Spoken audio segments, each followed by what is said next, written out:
Presiden AS Donald Trump dengan marah mengakui bahwa tidak semua syarat gencatan senjata dipatuhi oleh Iran.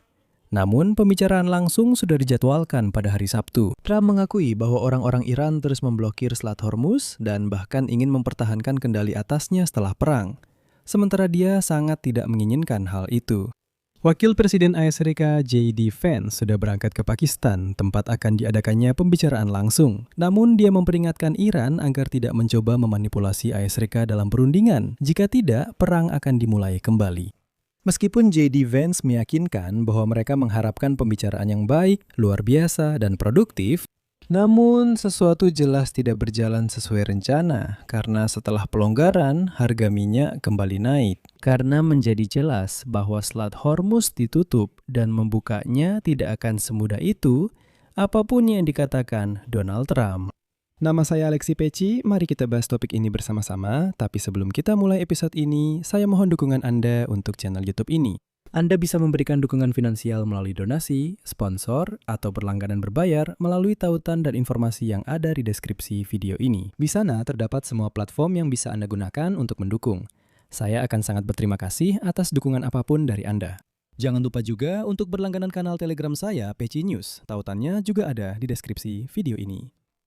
Jadi, Presiden Amerika Serikat Donald Trump memberikan peringatan keras kepada Teheran. Penyebabnya adalah adanya laporan bahwa Iran mulai memungut biaya dari kapal tanker yang melewati Selat Hormuz. Seperti biasa, Trump menyampaikan kekesalannya di media sosial Truth Social, dan reaksinya cukup emosional.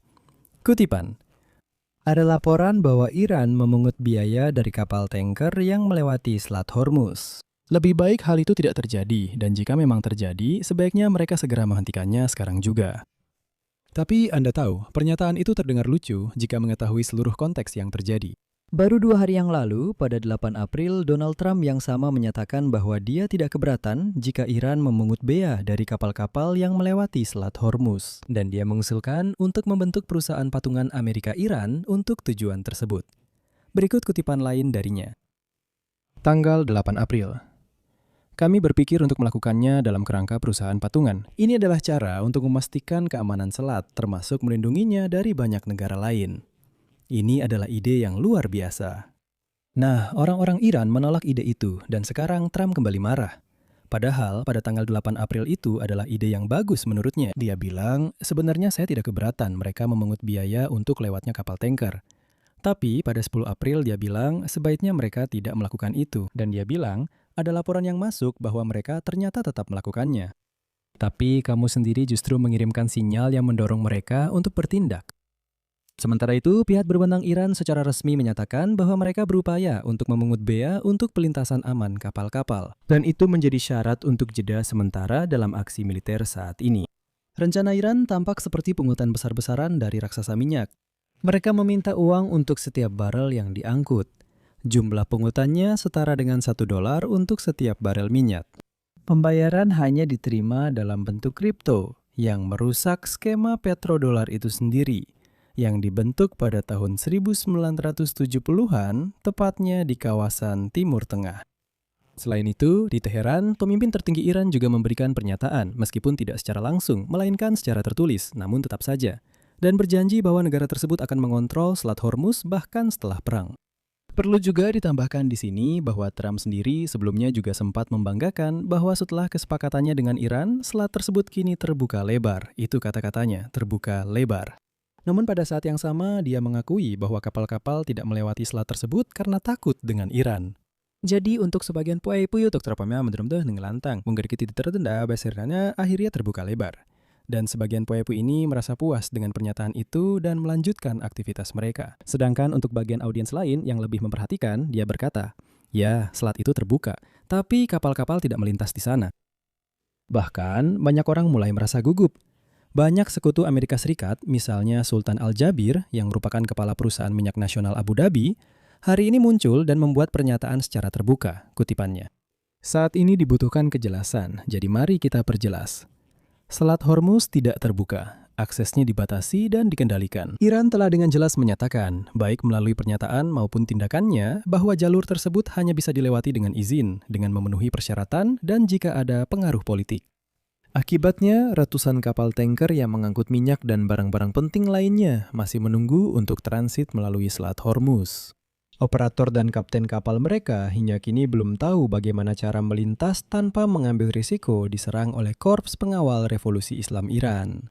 Dan menurut data dari Organisasi Maritim Internasional, sekitar 20.000 pelaut pada kenyataannya terjebak di Teluk Persia akibat krisis ini. Padahal Trump sudah secara terbuka mengumumkan kepada mereka bahwa dia telah mencapai kesepakatan dan selat sudah dibuka.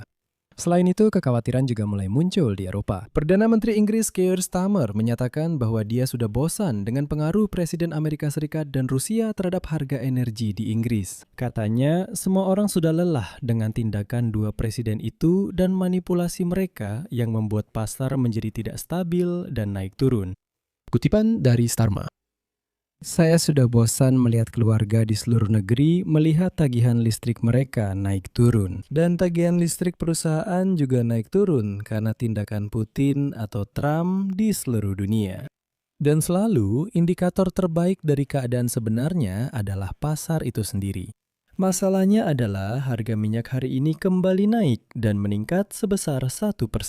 Karena meskipun ada gencatan senjata yang sedang berlangsung antara Amerika Serikat dan Iran, hanya sedikit kapal yang berani melewati Selat Hormuz yang sangat penting. Ngomong-ngomong, ini sudah hari kedua berturut-turut ketika harga naik setelah penurunan pada hari Rabu setelah pengumuman gencatan senjata. Dan sepertinya kita masih jauh dari akhir cerita ini. Pemimpin tertinggi Iran, Mahtabah MNI, dalam pernyataan tertulis mengatakan, kutipannya, Iran akan membawa pengelolaan Selat Hormuz ke tingkat yang baru dalam negosiasi dengan Amerika Serikat.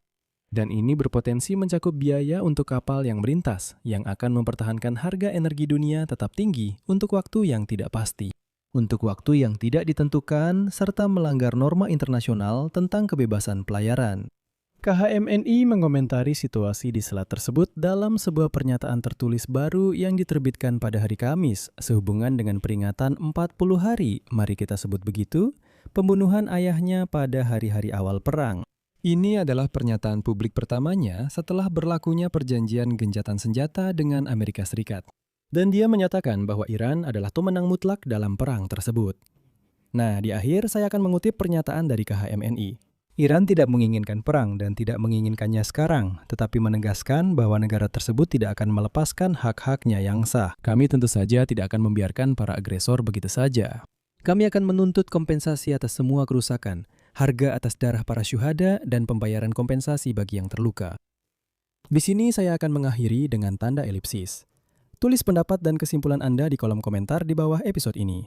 Berlanggananlah ke kanal, tekan lonceng, dan jangan lupa beri like. Jika Anda ingin mendukung kerja kanal YouTube ini, Anda bisa melakukannya secara finansial melalui donasi apapun, langganan berbayar, atau menjadi sponsor di YouTube. Semua tautan dan detail tentang cara melakukannya ada di deskripsi video ini. Di sana tertulis, dukung kanal Alexi Peci. Silakan pilih format yang paling nyaman untuk Anda. Saya akan sangat berterima kasih atas dukungan apapun dari Anda. Itu saja. Jaga diri Anda. Sampai jumpa semuanya.